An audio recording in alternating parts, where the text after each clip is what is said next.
โจรปล้นทรัพย์อยู่บ้านดงเชียงดีมากันเกือบ20 คนมูลค่าเสียหายยังประเมินบ่ได้หลายคนคงจะรู้ข่าวแล้วเกี่ยวกับเหตุการณ์ปล้นทรัพย์อยู่บ้านดงเชียงดีเมืองนาทรายทองนครหลวงเวียงจันทน์อิงตามการรายงานจากข่าวปกส.จากการให้สัมภาษณ์ของท่านพันโทจิตวงศ์ไซพวงศ์หัวหน้าแผนกตำรวจกองบัญชาการปกส.เมืองนาทรายทองนครหลวงเวียงจันทน์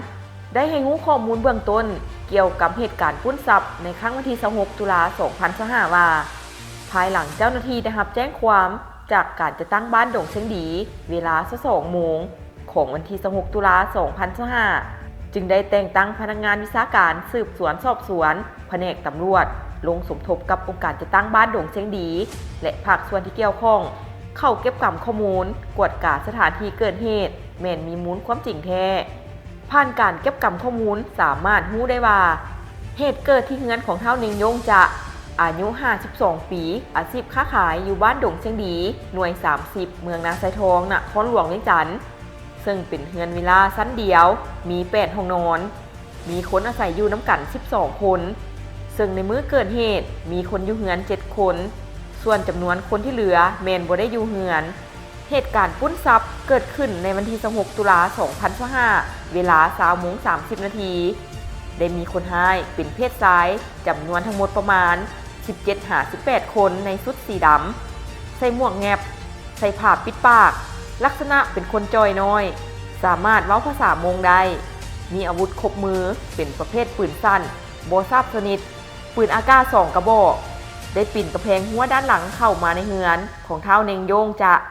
แล้วคนหายได้งัดประตูเข้าด้านหลังเฮือนหลังจากนั้น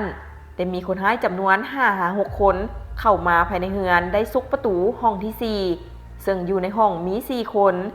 คือเฒ่าบุญมีจาลูกชายเฒ่าเนงยงจะนางตุ๊กตาทอเมียของเฒ่าบุญมีจาและลูกสาว2 คนคนหายได้จับเฒ่าบุญมีจาและนางตุ๊กตาทอใส่กับมือไว้พร้อมทั้งยึดเอาโทรศัพท์ของแต่ละคนไว้พร้อมส่วนเฒ่าบุญมีจาคนหายได้ใส่สก๊อตใสพันใส่หน้าใส่ตาไว้หลังจากนั้นคนหายยังได้เข้าห้องที่6ไปจับเอาเฒ่าวาจังจาอายของเฒ่าบุญมีจาและนางป่านี้เฒ่า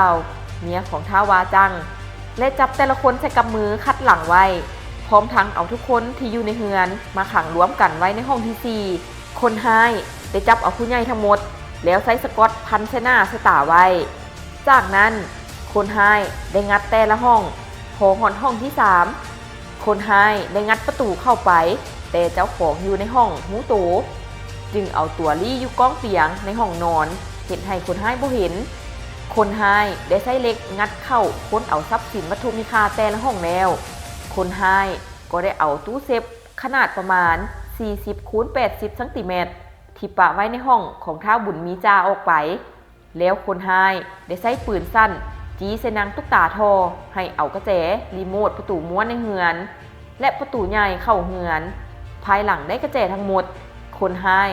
ก็เอานางตุ๊กตาทอมาขังไว้ในห้องที่4คือเก่าก่อนออกไปคนหายได้หมดไฟในเฮือนและเอาตัวหลบหนีไปบ่ฮู้ว่าไปทางใดนำใช้พาหนะอย่างในการหลบหนีซึ่งใช้เวลาในการก่อเหตุประมาณ10 นาที